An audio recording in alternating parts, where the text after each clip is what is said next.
Once you've determined what controls are needed to manage the hazards in your workplace, it is your job to put those controls in place.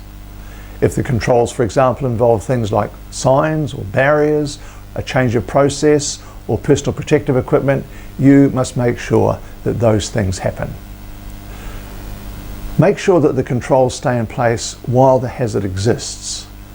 Sometimes the hazard will be in existence for the whole duration of the job. At other times, the hazard may only be there for a short period of time.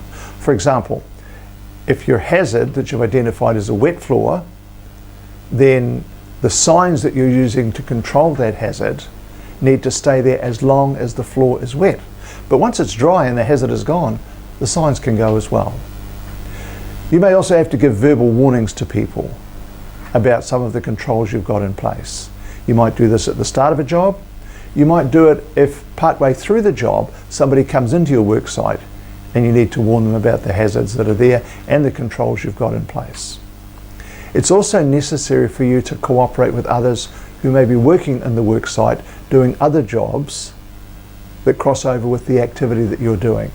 The Health and Safety at Work Act requires cooperation in managing hazards on a work site between contractors working there. That means you may have to communicate with them, tell them what your hazards are. They should be telling you what theirs are as well. In this way, this cooperation will make sure that the work site is as safe as reasonably possible.